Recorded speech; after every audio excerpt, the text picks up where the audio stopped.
Let me share with you from my heart. I have 6 daughters and 2 sons, but I have a 16-year-old daughter, the only child that we have, who has taken a different path in her life, and we've struggled with it. And she had a very serious automobile accident. She had to be cut out of the car. She has taken a path of drinking and experimenting in drugs and so on. And I know that this is a path, and it's a very painful path, and she's had some very difficult times with it. And she's got a whole thing about authority and doing things her own way and so on. And I understand it, because I've lived it my whole life. And every time, I must say that in the last 3 or 4 months, there's been just incredibly dramatic shifts in our life. And it's because there has been a shift in how I and my wife are dealing with this. And I used to, when I would think about her, I would be filled with rage and filled with pain. And I would be tearful, and I'd be angry at the dumb choices that she would make and the things that she would do that just didn't seem to make sense. And I don't know if you've raised teenage daughters, but I saw a wonderful title for a book about raising teenage daughters. It said, Get Out of My Life. That was the title. But first, drive me and Cheryl to the mall. All right? It's a great book, by the way. And so I would be in my mind, and I'd be thinking about it, and I would try meditating, and I'd try working on it, and so on. And nothing seemed to work. And then I began to study this Foundations of Mysticism, this series of lectures by Joel Goldsmith, this great healer, lived back in the 1950s, wrote the Parentheses in Eternity in the Infinite Way. Wonderful, wonderful readings. He was a Christian Scientist and a very big supporter of chiropractic as well. And he talked about how we nullify disorder, disease, disharmony, and so on. And that, a reminder, the Spirit gives life. The flesh counts for nothing. These words that I say unto you are spirit. And he said, getting down on your knees and asking God to heal you, or getting down on your knees and asking God to grant you abundance where scarcity resides, getting down on your knees and asking God for anything is a foolish mission. Because the assumption behind asking God to give you something is that God already has it, but he's holding it back. He said, Luke 15:31 says, all that I have is thine. It's all yours already.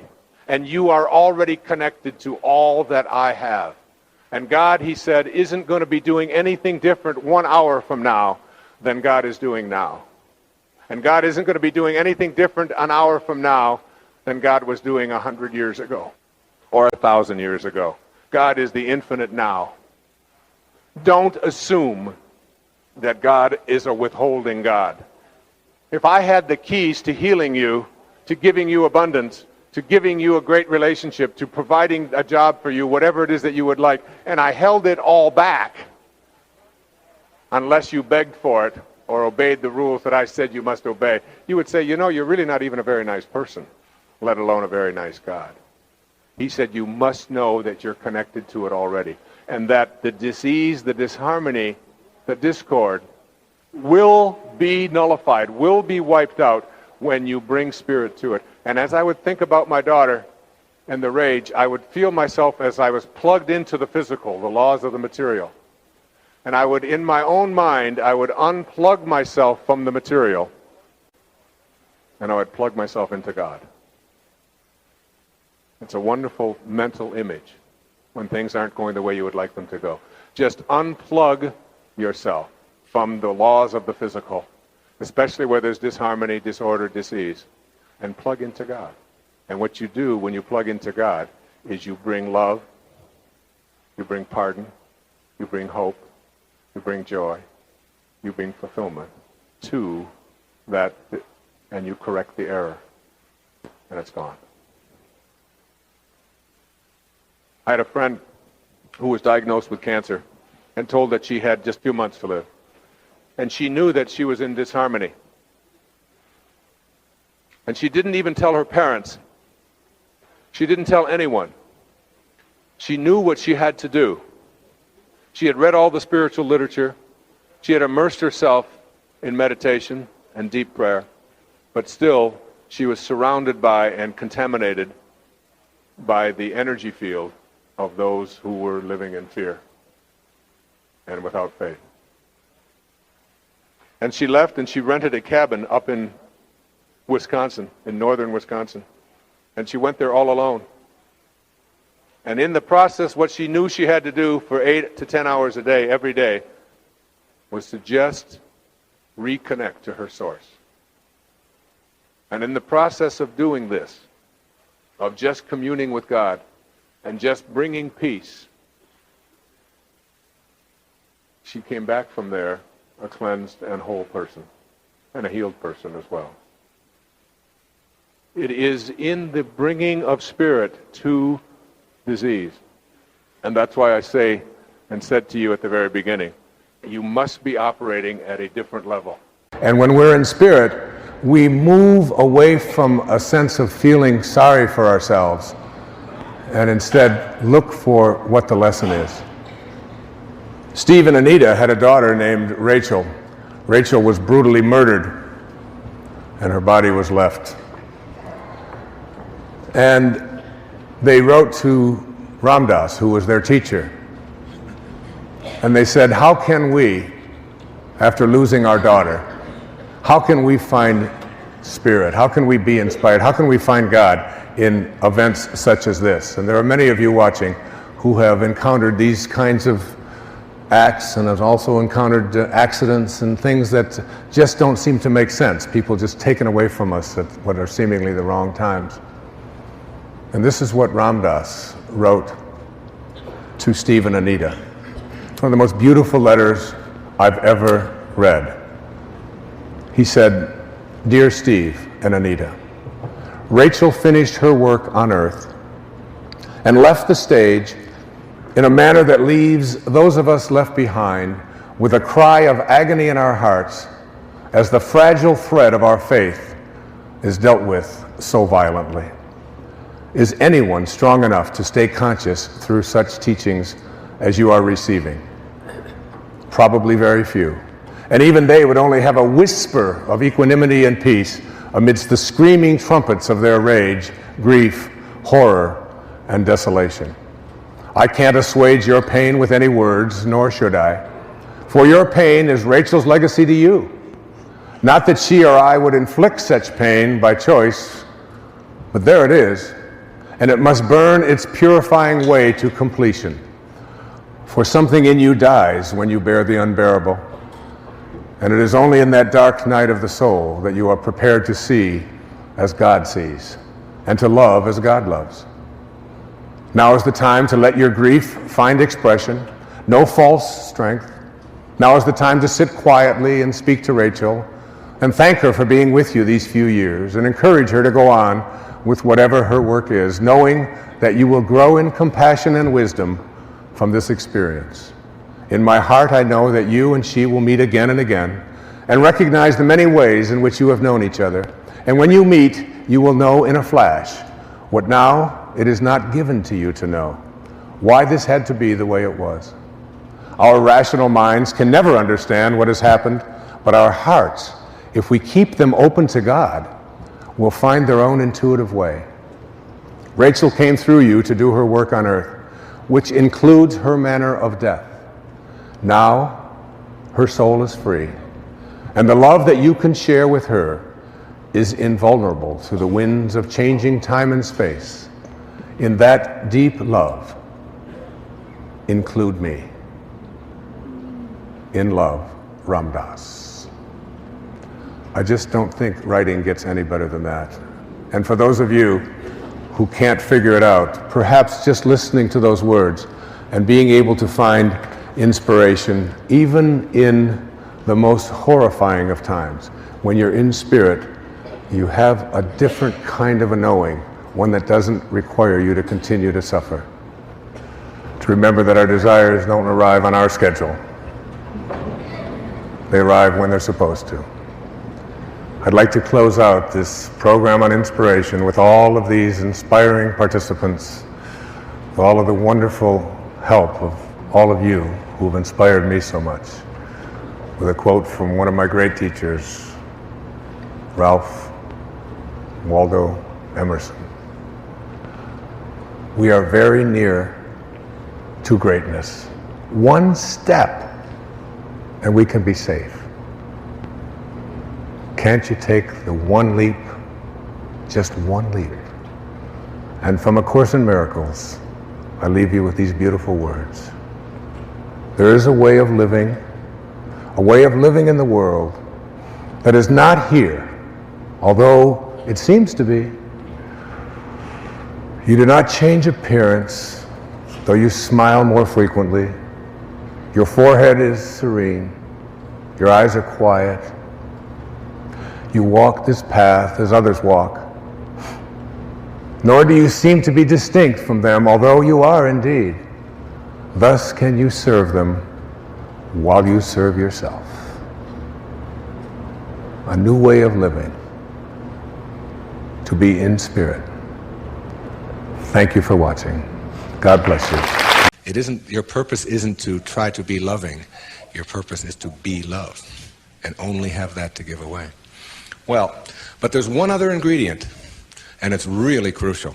Forgiveness is the vital ingredient on the path of enlightenment. And if you don't know how to do it, then practice sending out love. Take the person or the people that you're having conflict with, any place in your life, send them something. You don't have to even do it physically. Just send them something that comes from inside.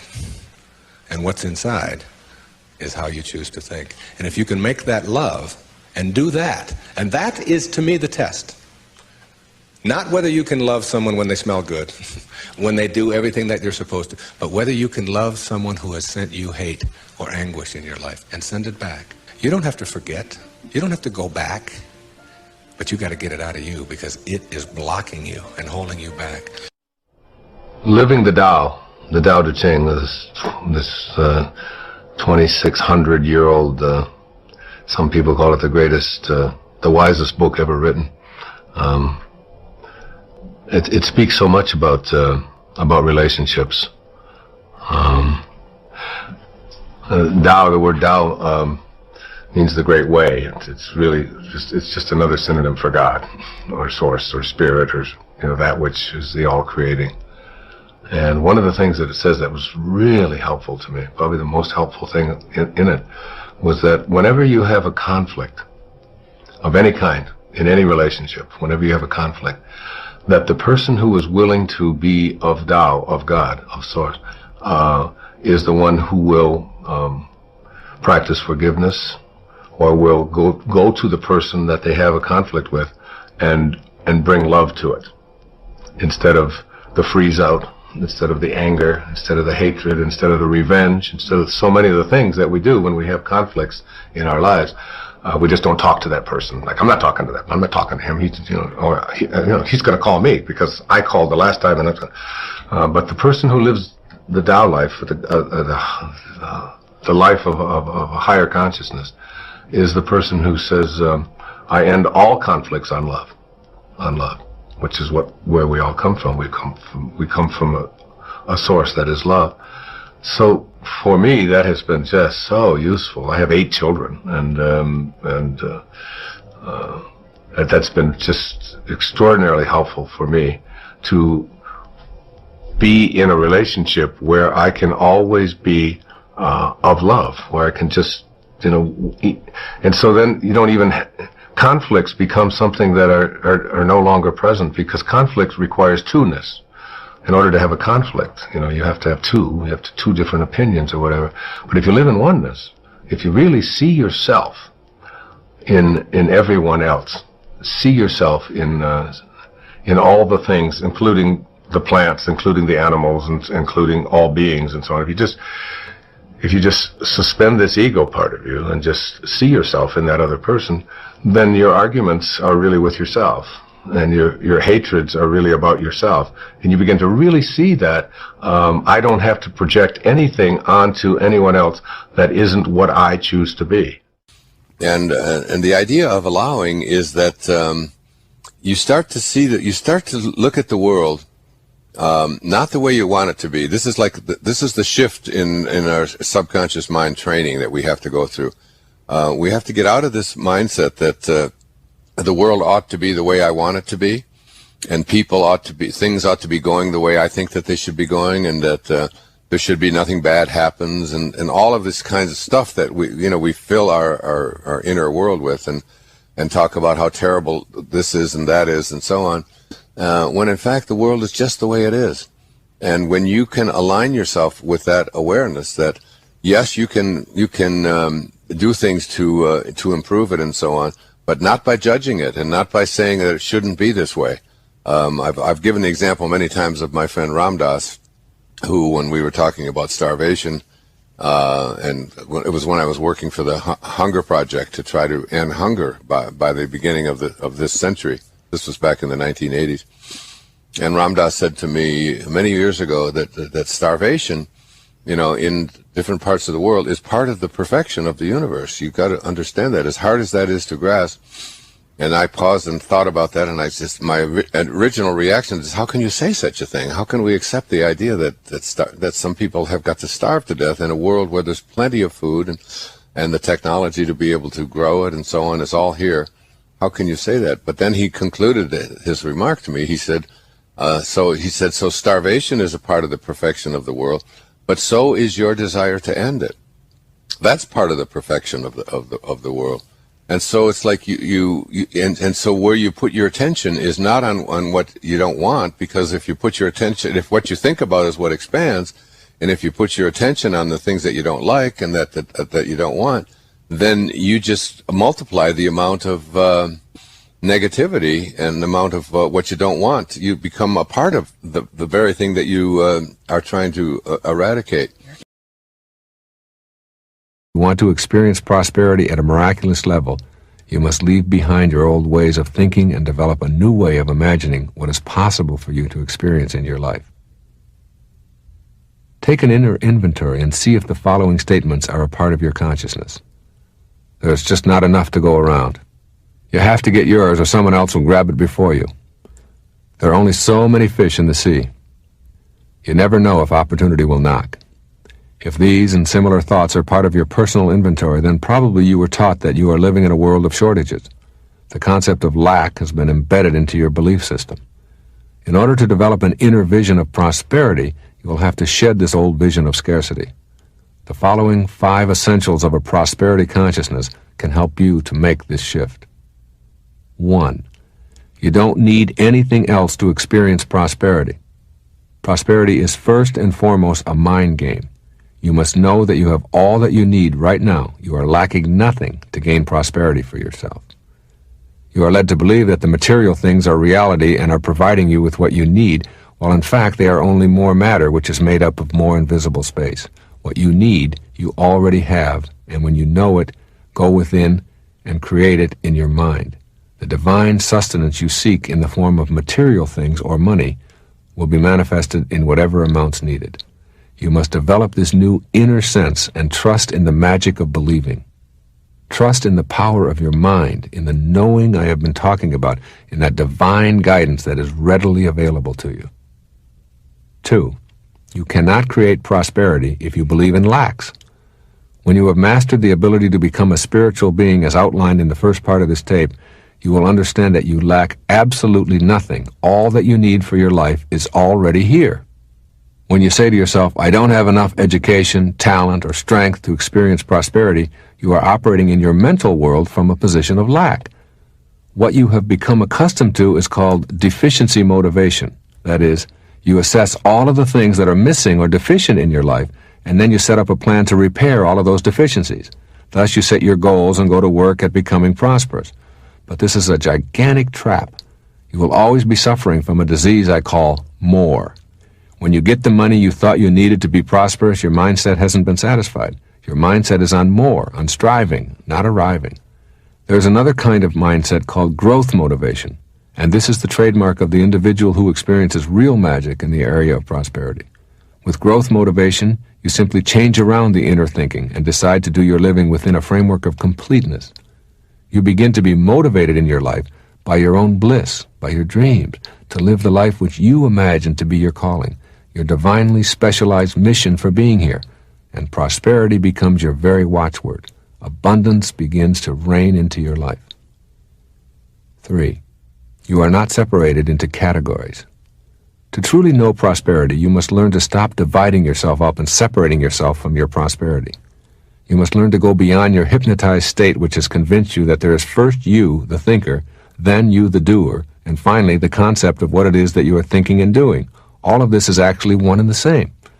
All of what you have previously divided up as prosperity thinking, prosperous behavior, and something called prosperity that is located out there must be thought of as one. When you understand this, you will stop looking for prosperity as if it were something that you can wrench from its hiding place. What you need for a prosperous life, you already are. It is all you. There are no boundaries. Now take this awareness and implant it in your consciousness. You are not going to find prosperity. It will flow into your life only when you grasp this notion of your singularity. 4. You cannot experience prosperity if you believe that you don't deserve it. If you believe that you are undeserving of prosperity, that is the thought upon which you will conduct your life. Surrender the idea that you are inferior. You are neither superior nor inferior. You simply are, and what you are deserves prosperity. Once again, you have to undo the hypnotized state that led you to this kind of an attitude. It began in your schooling, and it continues today. It is a vulgar, obscene system that creates large numbers of people who know no other way to assess their own value other than in comparison to others, and in so doing, it creates many who simply begin to think that they are not deserving of prosperity in any sense of the word. When you stop buying into that model, you can see that you are just as deserving of prosperity as anyone else on this planet. 5. Rejoice in the prosperity of others. When you feel contemptuous toward the accomplishments or lifestyles of others, or even a twinge of jealousy, you are harboring negativity where love must reside. When you have only love within you, that is all you will have to give away. You cannot be fulfilled and envious at the same time. Foster an inner belief that anyone who has achieved prosperity is entitled to it, and that their success is not a reason for you to feel inadequate or wanting. Have a quiet acceptance of what is, send it love, and then get on with the business of creating a full, prosperous, loving life for yourself. The manner of how and when it is desired shows up is something that you must not try to control. Manifesting is not about making demands of God in the universe. Manifesting is a cooperative venture in which your intention is aligned with divine intelligence. That intelligence is in all things and in you simultaneously. Demanding that God send your desire according to your timetable and design reinforces the incorrect idea of God as a separate energy. There's a power of infinite patience. This provocative line is from A Course in Miracles. Those who are certain of the outcome can afford to wait, and without anxiety. The notions of certainty and patience go together. When you trust and know that you are connected to that universal all-providing intelligence, then you simply place no time constraints on your manifestation. Your knowing and your infinite patience put you at ease. Your inner sense is that what you want to manifest is already here, and your inner attention is on the feeling of well-being that you are already blessed with what you seek. The inner bliss is a function of the power of your infinite patience. When you are certain about the outcome and unconcerned with the how and when, you have cultivated the power of infinite patience, and simultaneously you have detached yourself from the outcome. When this detachment takes place, you are able to go about your daily business of raising your children, doing your work or training, meditating and communing with God, and just patiently observing. Infinite patience is a sign of trust, and it calls upon infinite love to produce results in your life. When you let go of impatience, you are aligned with the God force, and the anxiety that tells you what is lacking and missing in your life is gone. You will know that God has been patient with you no matter how long it took you to come around, regardless of how far you may have wandered, and no matter how much you may have refused to listen. Infinite patience produces almost immediate results in your life. You become free when you relax your insistence to have it now. As an infinitely patient person, you know that you are already where you want to be, and there are no accidents, and that all that appears to be missing is nothing more than an illusion perpetrated by your ego. With this awareness, impatience leaves, and you stop looking for results of your manifesting meditation. Your patience allows you to remain in silent appreciation of all that is manifested in your life. This practice of patient detachment from outcome is a foreign concept to us.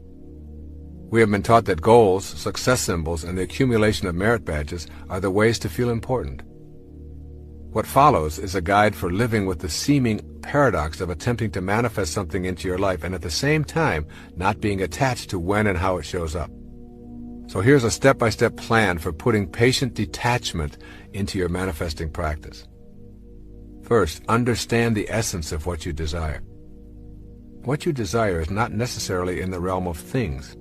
If you want to manifest money, for example, notice if your attention is centered on the dollars or on the experience and feeling of financial security. The experience is the essence of your desire. By putting your attention on inner feelings, you shift from being gratified by externals. The essence of your desire is a feeling of well-being and joy and an alignment with the universal spirit. You may feel that you truly want to manifest more income and a promotion. Detach yourself from the in-the-world promotion and increase in pay. Put your manifesting energy on the essence. You're wanting to feel more secure and less stress. You will probably begin to see things arriving in your life that reduce your anxiety. They may seem to have very little to do with what you originally thought you wanted.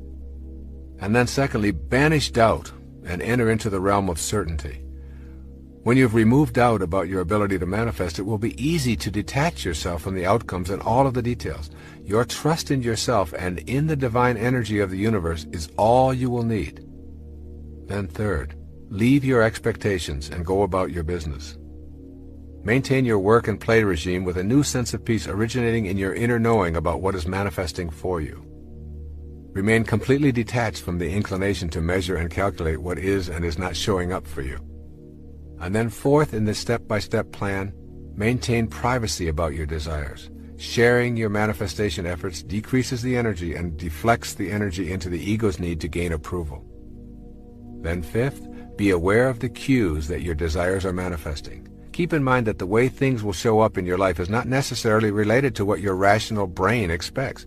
Things may begin popping up into your life that were never there before and which may surprise you as you notice them more and more frequently.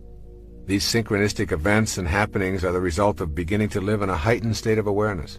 Pay close attention to the cues as they surface and gently tell yourself, it's working, I can see the results. And then sixth, act immediately on the cues that arrive by acknowledging them.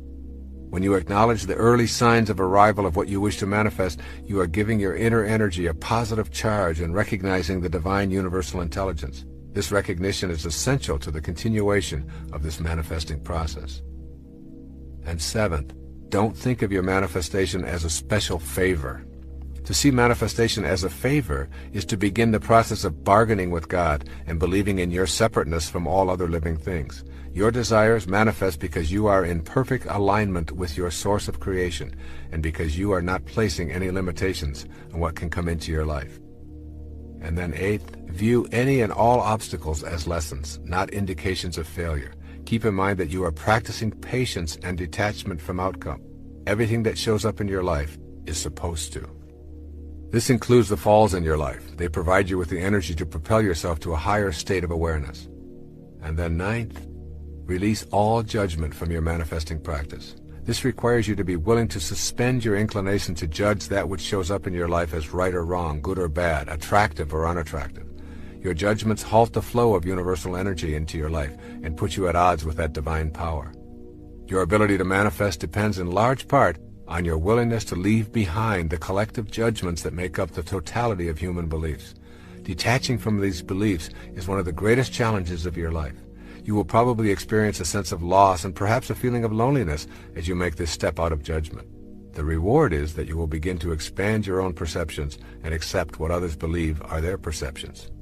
The following 4 examples aren't rules or laws that apply to everyone, but if they do work for others, I'll be even more inspired because it's my intention to be in a space where I'm able to give to others all that I know. I also offer these ideas with a constant reminder that when one listens to Spirit, all things are possible. And even though I'm offering them in a numbered sequence, they certainly don't conform to any linear arrangement. 1. Alignment of feelings. When I feel good, or God, I'm aligned with spirit. As I tell my children, we must rely on how we feel to determine our state of health, rather than seeking our answers in a medical printout full of numbers. Feeling energized, content, excited, and happy are better indicators of our health and well-being than having our bodily functions assessed by a distant laboratory. A positive, honest response to the question, does this or will this make me feel good, tells us immediately if we're aligned with our creative source or not. 2. Alignments with nature. Everything in nature is in spirit. It isn't spoiled by ego, nor can it ever be. So when nature speaks to us, we should listen intently. When a wild bird touches us, for instance, or a fish brushes by when we're swimming in the ocean or a lake, I believe that it's a direct communication from our source of being. Since these creations of God instinctively keep their distance, when they depart from their DNA patterns to actually contact us physically, I think we should pay attention. So be aware of episodes in nature that arouse spirit and kindle an inner spark of awe and admiration for you. You don't have to discuss it with another being. If it has meaning for you, it's valid. Listen to the winds, the critters, the clouds, the rains, and the oceans. Listen to it all. Indeed, nature has much to teach us, and it will help show the way. All we need to do is align with its perfection and note how it aligns with ours. 3. Alignment with events. Strange occurrences and seemingly inexplicable events may actually be our all-creating source lining up coincidences, in quotes, to teach us and show us the way. The reason we begin to notice all this type of aligned synchronicity is because we've tuned into it. The teachers have always been there, but now we notice them. And our noticing indicates a new level of readiness to listen to our ultimate calling. In fact, these alignments can take some really interesting forms. The same numbers showing up, for example. We awake precisely at 4:44 morning after morning and then see those numbers appear on the odometer, on the radio, as a checkbook balance, at the deli counter, and as an assigned number for a charity walk, causes us to ask, what's going on here? The answer is that the universe is using us to be receptive and pay attention. It's not about playing all fours in a casino or the lottery. It's about knowing that these seemingly accidental repetitions are actually invitations from Spirit to join it. When a book literally falls into our lap or is sent to us by several different people, or even when we keep seeing the title and having it referred to us by others over and over, we need to notice, stop our resistance, and surrender. When we end up reading the contents and applying what it offers, we're aligning ourselves and becoming a vibrational match to the same source that's sending us these signals. And 4, alignments with people. When people line up with our thoughts and mysteriously connect their physical presence with our private inner meanderings, we should take note. We must tell ourselves, Spirit is aligning my thoughts with events that are happening. I'll stay alert to what I'm being offered here because there may be a reason. That's all. Just be cognizant of what might be happening, and by being open to what may be baffling and perhaps indecipherable, we're likely to discover that we're being guided to learn. A few weeks ago, I was reading through a book I'd written 16 years ago. In it, I mentioned a friend, Erlene Rintz, whom I'd attended school with from 4th grade through high school. I put the book down and went jogging, yet Erlene was still on my mind. I thought, I'm going to call her the next time I'm in Detroit. After all, we're both having our 65th birthdays this year. That very evening, I was scheduled to receive the Martin Luther King Mahatma Gandhi Peace Award from the Unity Church of Maui, which would be attended by approximately 1,000 people. As I completed my speech and walked to the lobby to sign autographs, I saw the little girl who sat next to me in grade school and who was my first love and who occupied my thoughts throughout my school years. Believe it or not, as I was thinking of her more than a half-century later, Erlene was thousands of miles from home and hugging me in the lobby of a theater in Lahaina, Maui. It turns out that she was visiting Maui, had seen the award announcement in the newspaper, and had come to the auditorium to surprise me. It was one of those synchronistic alignments of spirit at work. Somehow, at an unconscious level, I was already reconnecting to Erlene without being aware that she was even in the area. Noticing the same folks showing up in different settings, running into people we haven't seen in a while after we've just heard their names mentioned, and repeatedly seeing an individual's name in magazines, on television, or in a local bookstore, are all synchronistic alignments. Spirit is lining up these sequential happenings for a reason. We just need to be open to learning the reason, and it most likely will be revealed. Perhaps it will be a dream or a sudden instant of eureka, or maybe it will become clearer when simply allowed. No matter how the message comes, we'll look back on it with a renewed insight and the benefit of no longer being closed-minded about such possibilities. What I know for certain within my very core is that there's no separation between us and all that we encounter in the universe. Years ago, my wife and I were going through some personal difficulties. We were making a decision about whether or not we were going to stay together, very frankly. Everybody in a relationship, I believe, has these moments and times when there's a struggle there and you've been together for a while and you're not certain whether this is the right path and you're thinking about these things and so on. And nevertheless, it was a very difficult time emotionally for both of us. And I can remember years and years ago, as we were going through this, what it did for me to be in that state. I became much more loving. I became much more concerned with other people. I became less concerned with the pettiness of so many things that you find yourself worked up about, because I had a different focus in my life. And I can remember thinking, as we resolved it and got back closer together, and today are very close and very loving together, looking back on that time as like something that I had to go through at that time. And that what it did is it helped me to see how absurd it is for us to be focused on the minutia of life. Whether or not the walls are clean, or whether or not the toys are put away, or whether or not your food is prepared on time, or whether somebody is late with something, or whether the phone doesn't ring or does ring or whatever. Like, all of those things are so minute in contrast to what you're really struggling with. And then what it also helped me to do in terms of getting this big picture was to look at some of the things that other people were going through, some of the problems and difficulties that they were having. Very often when something goes wrong in somebody else's life that we're close to, one of our parents gets ill, there's an accident of some kind. When Marilyn had that accident, I can remember how it affected me. And it gives you pause to remind yourself that you have a lot to be thankful for, and that you have a very powerful mind here that can make anything happen that you want to happen, as long as you keep yourself centered or keep yourself focused. I was able to shift from all of those petty little things. And I look back on that now and I think, well, that's what I had to learn. That's what it was for, that there's a purpose in everything, and that perhaps one of the things that I had to learn 8 or 10 years ago was how to be more compassionate. And perhaps the only way I was going to learn how to be more compassionate was to have to go through some of this stuff myself. So, like, you can do that. You can do that now in your own life. Know that there's a lesson in this for you. Know that there are no accidents in this perfect universe. And know that the deep troubles that you may be experiencing or may be hard for you have something in them for you, and that there's a secondary purpose to them. And if it does help you to slow down, and if it does help you to get a bigger picture, and it does help you to be more compassionate and more loving towards other people, then what you do is you begin to bless those things that are in your own life as offering you an opportunity to transcend them. And once you've transcended them, then you don't have to go back to that again. And for sure, my wife and I do not have to go back to ever doubting whether we want to make it, and whether we want our family to stay intact, and whether we want to stay loving, and so on. We don't ever have to question that again. We've been there, and we both learned how to look within. And when you do look within, to be grateful for what this person is offering you. So that every time I think about my wife behaving in a way that I don't like, or vice versa, we've learned how to zip it, how to just not make ourselves miserable by saying things and by doing things that will just create more difficulties. Because we've been on the edge. We've been to that edge, and we've looked over the edge and seen what it's like to maybe have to raise a family as a single parents or whatever, and to be without each other. And now we're a tremendous source of strength to each other, instead of looking for the things that we don't like. So the way to the big picture often is through seeing the problems in your own life from a different perspective.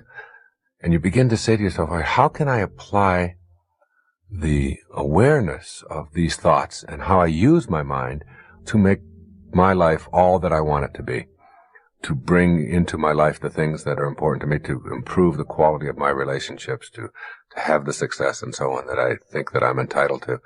And it's really getting to the point where you know that every thought that you have has a potential for coming into your life, or coming into form.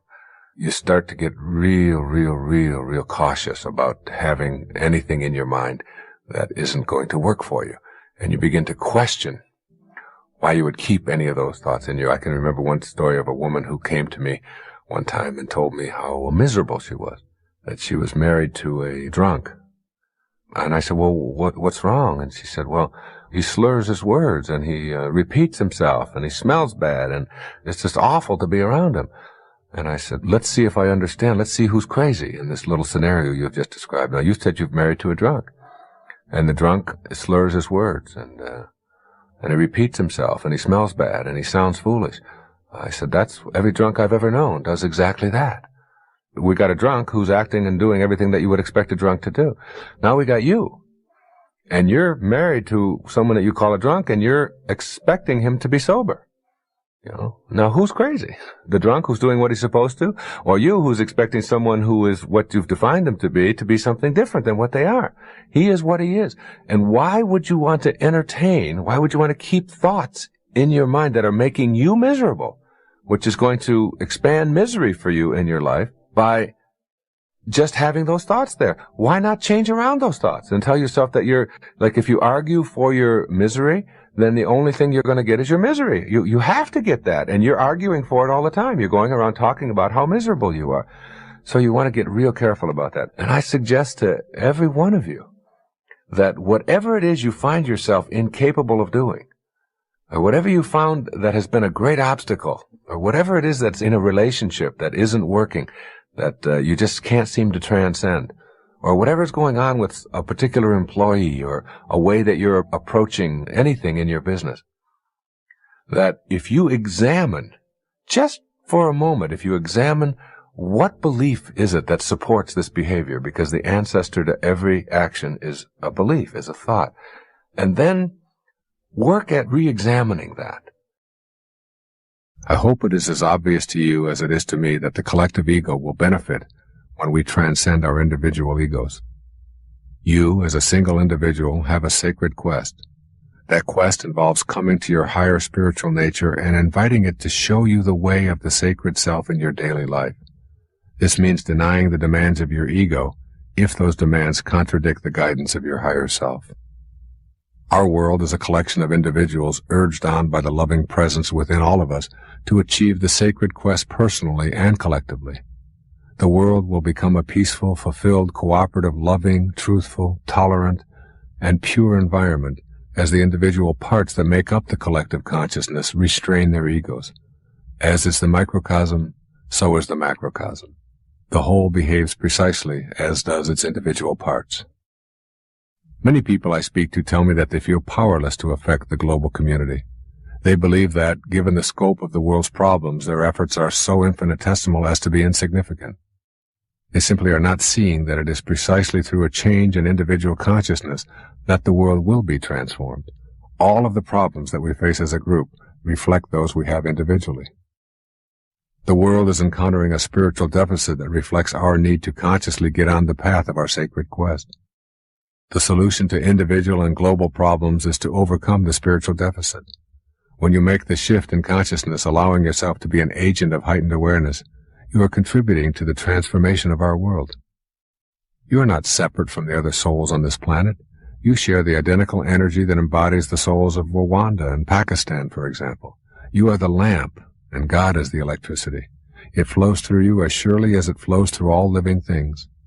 When you make the decision to choose the guidance of your higher self over your false self, you have plugged into the divine inner energy. When you run your life based on the principles of the higher self, you are contributing to the transformation of the entire world. You must strengthen your will to choose the sacred path when your ego calls you a fool for believing there could ever be a world without war. If your ego can convince you, you will become part of the collective ego's falseness. Individuals who choose ego propaganda are individuals who will build more bombs and manufacture more weapons. Currently, there are some 6 billion people on the planet. About 3 million are at war or in skirmishes that cause them to kill and torture each other. But that means that there are 5,997,000,000 who are not at war. This is a hopeful statistic, which our egos do not want us to consider. By contrast, the collective ego strives to keep the populace nervously on the edge with reminders to view the world in terms of us versus them. This ego viewpoint not only reinforces the insane escalation of ways to kill each other, but is also responsible for most of our social problems. The world ego is our false self, and this is the primary characteristic that we need to recognize. We want to believe that we are our physical bodies and that the territories we occupy are so important that we are willing to kill each other in order to maintain those boundary lines. We have become convinced that our true identities are located in tribal ancestries, traditions, histories, genealogies, and the color and shape of our bodies. We have lost sight of our authentic identities because of the labels that our egos have assigned to us. Our egos have coalesced into a worldwide false perception of ourselves based on an unwillingness to know our true spiritual nature.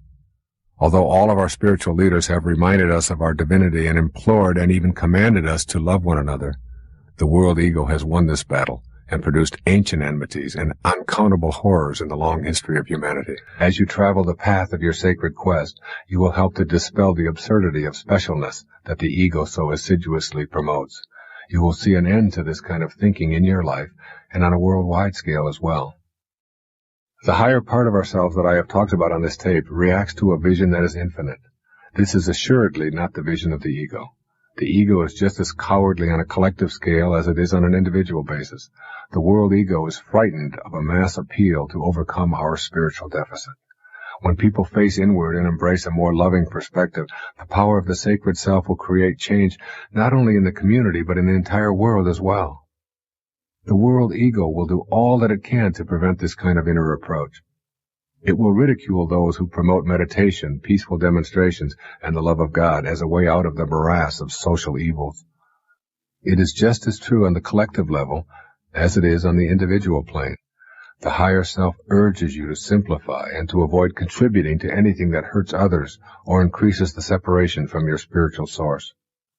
When Madame Blavatsky talked about who the leaders of the spiritual revolution would be, she said that these leaders will be ordinary people, regular, everyday folks, school teachers, musicians, artists, cab drivers,